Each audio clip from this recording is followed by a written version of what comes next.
What's going on, everybody? So another late night video here. Just a kind of quick short one. This is my 93 F250 7.3 IDI turbo. There's 1.5 million videos out there about air leaks and air intrusion into the engine and all bull stuff, and you can Google all the stuff you want about why your truck dies after you fire it up. I found something maybe nobody has mentioned yet. I wanted to bring up just as a helpful tip. This truck basically, I did a fuel filter on the truck because I haven't done one in a while.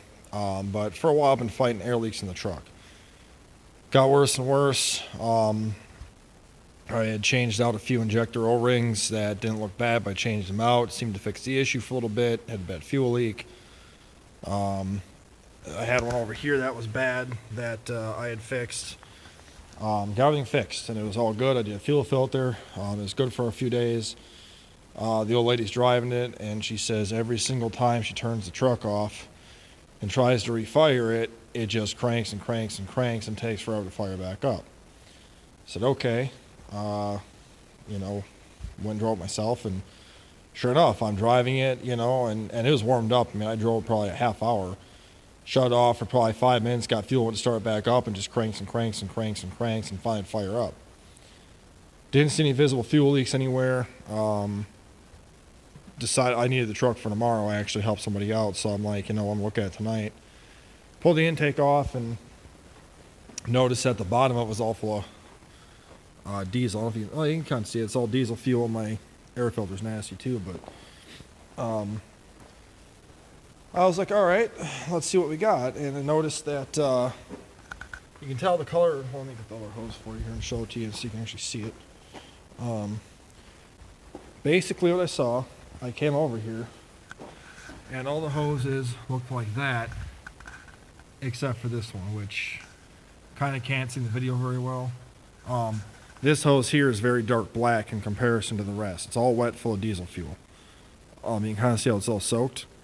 So first thing I thought is, oh, this hose is cracked and broken.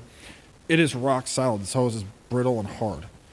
Okay, no problem. Figured, I got fuel hose. I'll fix that quick. Well, I figured just for good measure, I'll take the plastic cap off and change out the O-rings on it, because you never know. The line right there was all wet. So I figured, well, heck, just in case, the O-rings are able to change them out.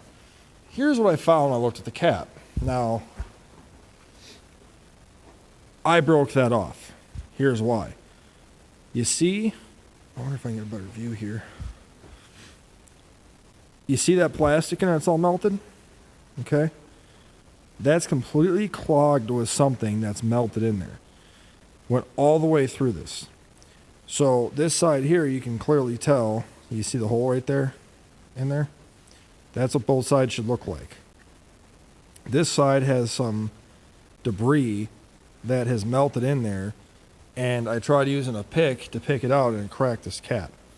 So I think what was happening is that the inside of the hose is all deteriorated. I think it broke down and then it went through this and just got stuck in there. And fuel would not go to the back for the return.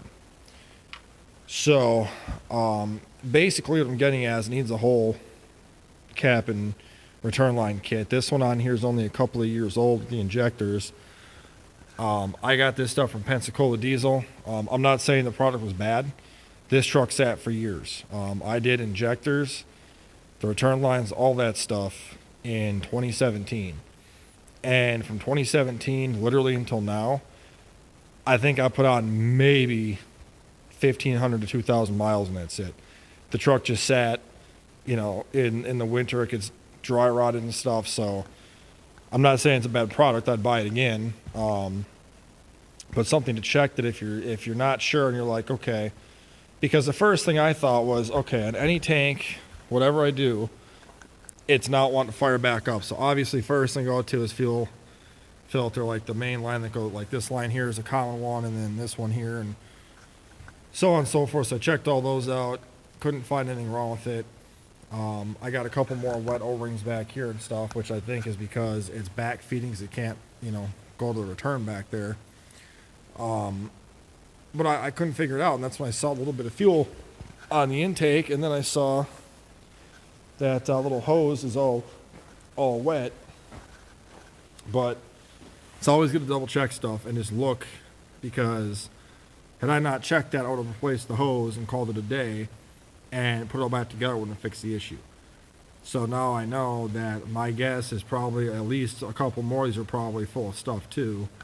So I need a whole injector O-ring and return line kit. Now, my dumbass, I had a not full nice, but I had a partial kit I had left over with some good spares and stuff, and I threw it out when I moved. I'm like, I'll never need these.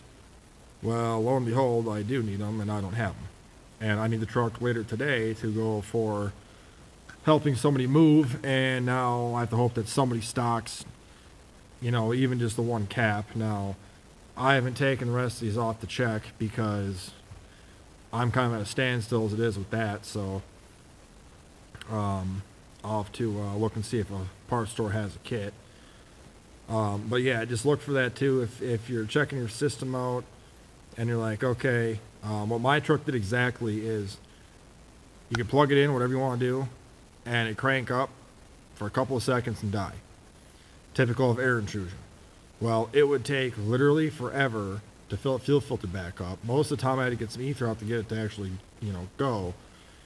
I could drive it around for an hour, 2 hours, 5 minutes, whatever, turn it off, hot as can be, and it would just, same thing. Go fire it back up and no fuel. So check your O-ring, or check your caps in there. I never seen it before. I've done tons of these kits. I've had a lot of diesel engines. Never seen that problem before. But basically what's happening is